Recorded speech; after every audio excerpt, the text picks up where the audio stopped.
পুলিশের এক একজন কর্মকর্তার কথা শুনলে মনে হতো এটা বাংলাদেশে বাস করছি না, আমরা কোন নরকের মধ্যে বাস করছি, কোন দোজখের মধ্যে আমরা বাস করছি। পুলিশের বেঞ্জির আইজি উনি পুলিশ সদস্যদেরকে উদ্দেশ্য করে বলতেন, কোন আন্দোলন শুরু হলেই যে আন্দোলন দমন করতে হবে, আর তোমাদেরকে যে গুলি দেওয়া হয়েছে ওইটা কি পকেটে রাখার জন্য? এই কথা উনি বলেছেন।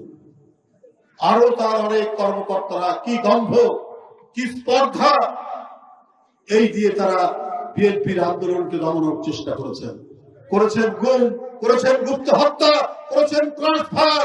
আজকে জনির লাশ পড়ে আছে তার বাসার সামনে, সেখানে তাকে সমাহিত করা হয়েছে।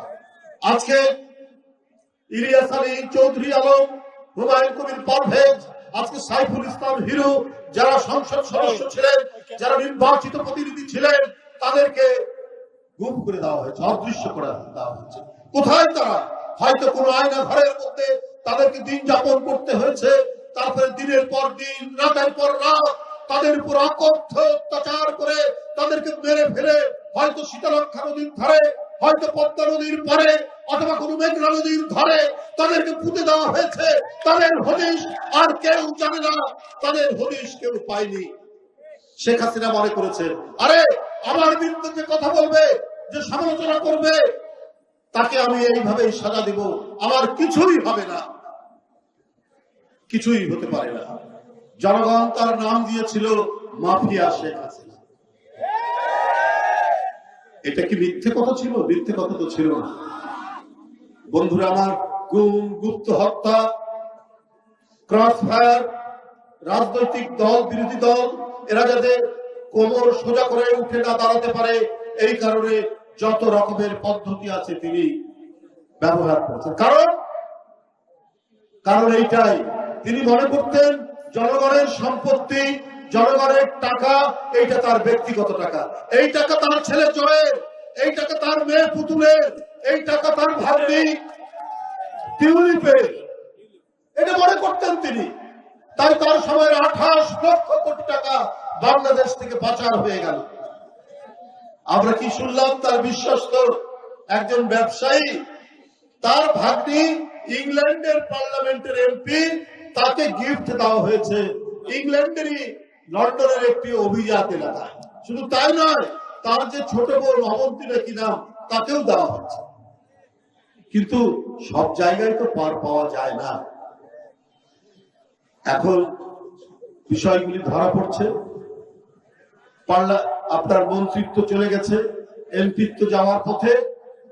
শেখ হাসিনার ভাগ্নির নিজের দেশে লুট করা যায়, নিজের দেশে আদালত, আইন সবকিছুকে হাতের মুঠোয় রাখা যায়, কিন্তু অন্য দেশে তো সেটা করা যায় না, সেটা সম্ভব হয়নি। আপনি শেখ হাসিনা, আপনি প্রধানমন্ত্রী থাকলেন, আপনার ঢাকায় বাড়ি আছে সুধা সদর, আপনার রাজুকের যে নিয়ম, সেই নিয়ম অনুযায়ী আপনার বাড়ি যদি ঢাকায় থাকে, কোন জায়গায়, কোন এলাকায় আপনি আর কোন সরকারি প্লট পাবেন না। কিন্তু আপনি সরকারি প্লট নিলেন কত? 60 কাঠা আপনি পূর্বাচলে প্লট নিলেন। আপনি প্রধানমন্ত্রী, আপনি আইনের রক্ষক, আপনি আইনকে কি বলে যে আপনি সোজা পথে চালাবেন, আইনকে রক্ষা করবেন, আর আপনি একটার পর একটা আইন ভেঙে আপনি চলছেন। 60 কাঠা প্লট কার নামে? আপনার ছেলের নামে, আপনার মেয়ের নামে, আপনার ভাগ্নির নামে, আপনার ভাগ্না ববির নামে। এই ছিল বাংলাদেশ। আরে হিটলাররা ফ্যাসিস্ট নাৎসি ছিল, কিন্তু হিটলাররা দেশের টাকা পাচার করেনি, নিজের আত্মীয় স্বজনের নামে প্লট করেনি, নতুন নতুন বাড়িঘর তৈরি করেনি, বোনের নামে আর নিজের ছেলে মেয়ের নামে সম্পত্তি করেনি। আপনি সেইটা করেছেন। আপনি আশ্চর্য হয়ে যাবেন আমি যে কথাটা বলছি। শুধু তাই নয়, উনি যে কাজটি করেছেন সেটি আরো ভয়াবহ। কারণ সেই শেখ হাসিনা বাংলাদেশ টিকে থাকুক এটা উনি চাইতেন না। এখানে যুব সমাজ মেরুদণ্ড সোজা করে দাঁড়াবে এটা তিনি চাইতেন না। গণমাধ্যমে কদিন আগে প্রকাশিত হয়েছে আওয়ামী লীগের এক নেতা বদি, সেই বদি সবাই জানে মাদকের সে চোরাচালানি করে। সেই বদি কক্সবাজার 4 আসনের এমপি সেই ইয়াবা নিয়ে আসতো, সেই ইয়াবার সাথে তাকে সহায়তা, তাকে প্রোটেকশন দিত আওয়ামী লীগের সাধারণ সম্পাদক ওবায়দুল কাদের এবং হোম মিনিস্টার আসাদুজ্জামান কামাল। শেখ হাসিনার কাছে যখন এই বিষয়গুলো বলতে গেছে বাংলাদেশের গোয়েন্দা সংস্থা, তার আগে বলি, এবং এই যে ইয়াবার ব্যবসা, এইটা পার্শ্ববর্তী দেশের গোয়েন্দা সংস্থারা জানতো, তাদের সহযোগিতায় এই কাজটি হয়। এই বিষয়ে শেখ হাসিনাকে জানানোর পরেও শেখ হাসিনা নীরব থেকেছে। কেন? কারণ কোটি কোটি টাকা তার কাছেও আসবে, অর্থাৎ এই ইয়াবা চোরাচালানের সাথে জড়িত তৎকালীন অবৈধ প্রধানমন্ত্রী শেখ হাসিনা। কারণ তিনি চাইতেন না বাংলাদেশের যুব সমাজ তারা নিজের মেরুদণ্ড সোজা করে দাঁড়া, যুব সমাজকে ধ্বংস করার জন্যই তিনি এই কাজ করেছেন। ইয়াবা চোরাচালানকে উৎসাহিত করেছেন, নিজে জড়িত ছিলেন। বন্ধুরা আমার, আপনারা জানেন এই কারণেই নিজের দেশ গড়ে উঠুক এটা তিনি চাননি। উনি পদ্মা সেতু করেছেন বলে থাকে, উনি মেট্রো রেল করেছেন শুধুমাত্র টাকা মারার জন্য এবং এই টাকা মেরে বিদেশে পাচার করার জন্য।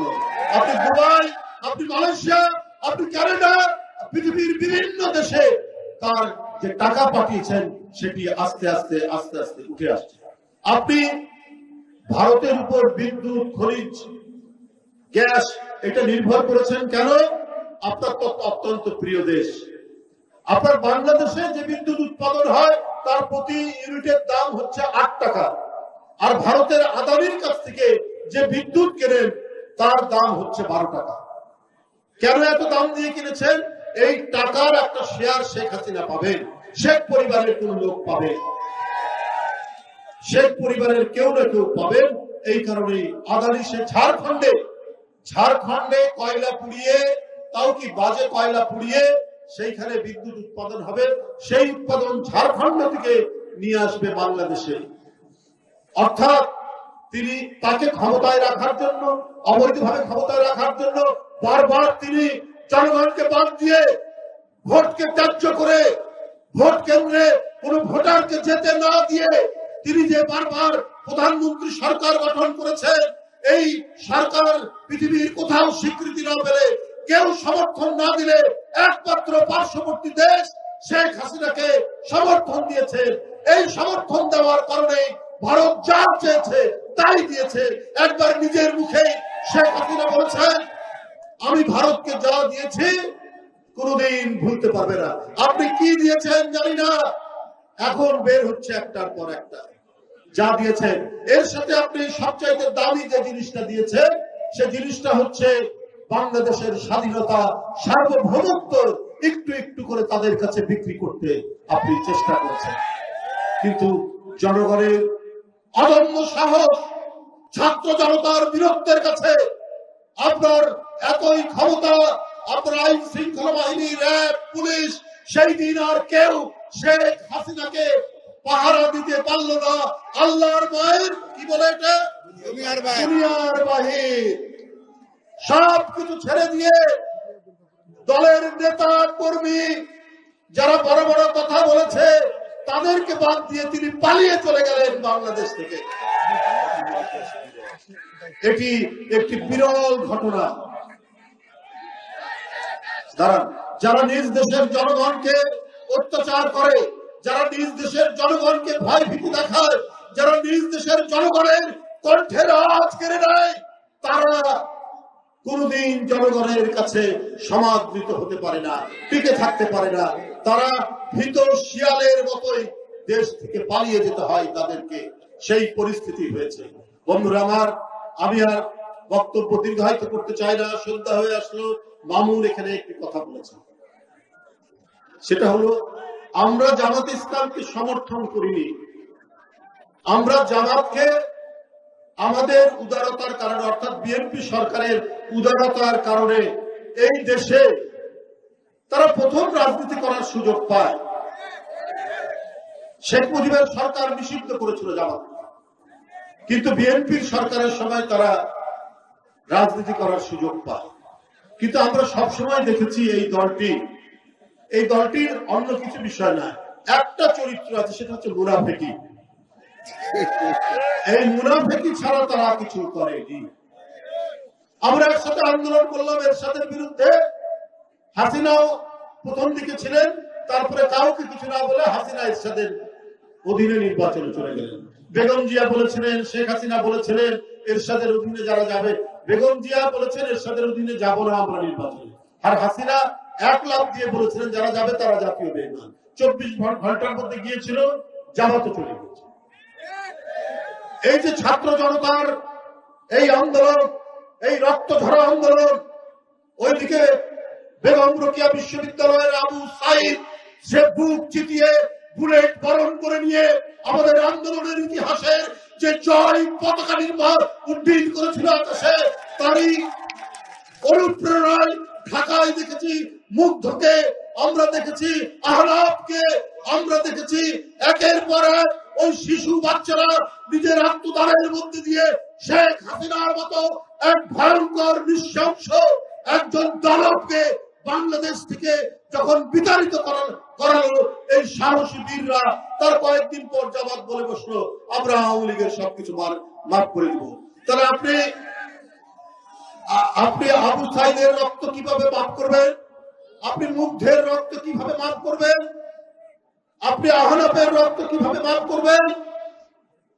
আপনি বলে দিলেন যে ভারত এক ভয়ঙ্কর উদ্দেশ্য নিয়ে বাংলাদেশকে করায়ত্ত করার জন্য হাসিনাকে সমর্থন করে গেছে, এখনো করছে। যে ভারত তাকে আশ্রয় দিয়েছে দিক, কিন্তু শেখ হাসিনা যে মাঝে মাঝে বক্তব্য রাখছে এটা কি দিতে পারে? শেখ হাসিনার পাসপোর্ট নেই, তার ভিসা নেই, ভিসাহীন একটি ব্যক্তি অপরাধী। সেই অপরাধী ব্যক্তি কি করে বাংলাদেশের বিরুদ্ধে ভারত থেকে কথা বলতে পারে? অথচ ভারত তাকে সেই প্রশ্রয় দিচ্ছে। এখন ভারতের যদি কোনো ক্রিমিনাল বাংলাদেশ আশ্রয় দেয় আর এইখান থেকে ভারতের বিরুদ্ধে কোন কর্মকাণ্ড করে, ভারত কি তখন ছেড়ে কথা বলবে? এই যে দাউদ ইব্রাহিম যে সমস্ত সন্ত্রাসী ভারতের বোম্বের, তাদের সাথে পাকিস্তানের যোগাযোগ আছে বলে এখনো পর্যন্ত প্রতিদিন পাকিস্তানকে অভিযোগ করে, পাকিস্তানের বিরুদ্ধে তারা নানা কথা বলে। আজকে যদি তাই হয় তাহলে আজকে কেন শেখ হাসিনা এখান থেকে উস্কানি দিচ্ছে? এইখানে বৈষম্য বিরোধী ছাত্র জনতার উপর তারা আক্রমণ করছেন, বিভিন্ন জায়গায় তারা আক্রমণ করিয়েছেন। গোপালগঞ্জে আওয়ামী লীগের লোকরা আক্রমণ করে স্বেচ্ছাসেবক দলের একজনকে হত্যা করেছেন। তাহলে এই ধরনের একজন অপরাধী যে শিশুর রক্ত খেয়েছে, যে তরুণের রক্ত খেয়েছে, যে নারীর রক্ত খেয়েছে, যে দেশের জনগণের রক্ত কুড়ে কুড়ে খেয়েছে, আপনি তাদেরকে আশ্রয় দিবেন? আর সেই ভারত যদি জামাতের কাছে অত্যন্ত প্রিয় হয়ে যায়, তাহলে বন্ধুরা আমার এটা অত্যন্ত দুর্ভাগ্যজনক, এটা অত্যন্ত দুঃখজনক। বন্ধুরা আমার, আমি শুধু আপনাদেরকে বলবো যে অনেক দুঃখ কষ্ট বেদনা নিয়ে এদেশে জাতীয়তাবাদী শক্তি প্রতিনিধি হচ্ছে বাংলাদেশ জাতীয়তাবাদী দল বিএনপি। তৃণমূল থেকে জাতীয় পর্যায় পর্যন্ত এমন কেউ নেই যার বিরুদ্ধে সবচেয়ে নিম্নে আপনার 20টি মামলা, ঊর্ধ্বে 300-400 মামলা, আমার নামে 300 মামলা, আমার আরো অনেক সহকর্মী যার নামে 400-450 মামলা এই শেখ হাসিনার আমলে দিয়েছে। তো সুতরাং এই ধরনের একটি জগদ্দল পাথরকে আজকে সরেছেন। আমরা গণতন্ত্রের দিকে আমরা হাঁটছি, আমরা একটা অবাধ সুষ্ঠু নির্বাচন 17 বছর ধরে দেশের মানুষ পায়নি। আজকে যাদের বয়স 22, 23, 24, 25 এরা একটা ভোট দিতে পারেনি, একটা নিরপেক্ষ ভোট দিতে পারেনি শেখ হাসিনার এই আমলে। তো সুতরাং আমরা যদি একটা অবাধ সুষ্ঠু ইনক্লুসিভ নির্বাচন অনুষ্ঠানের মধ্যে দিয়ে আজকে আমাদের জাতীয় গণতন্ত্র, রাষ্ট্রীয় গণতন্ত্র এবং সমাজে গণতান্ত্রিক চর্চা এবং অনুশীলন যদি আমরা নিশ্চিত করতে পারি, তাহলে সেইটা হবে ছাত্র জনতার, তাদের যে আত্মহুতি, তাদের যে রক্ত ঝরেছে সেটা কিছুটা মূল্যায়ন হবে, সেইটা কিছুটা নিশ্চিত হবে। গণতন্ত্রের প্রথম শর্ত হচ্ছে যে আমরা প্রাণ খুলে কথা বলবো, নির্ভয়ে কথা বলবো। আমরা পেছন দিকে কোনো গোয়েন্দা পুলিশ অথবা কোনো আইন শৃঙ্খলার বাহিনী আমাদেরকে গ্রেফতার করবে না। এইটি যেমন, আরেকটি হচ্ছে আমরা আমাদের পছন্দসই ব্যক্তিকে আমরা ভোট দেব। এই ভোটের নিশ্চয়তা আমাদের দিতে হবে, যেটা 17 বছর মানুষ পায়নি। বন্ধুরা আমার, আপনাদের আমি আবারও সবাইকে ধন্যবাদ জানাচ্ছি।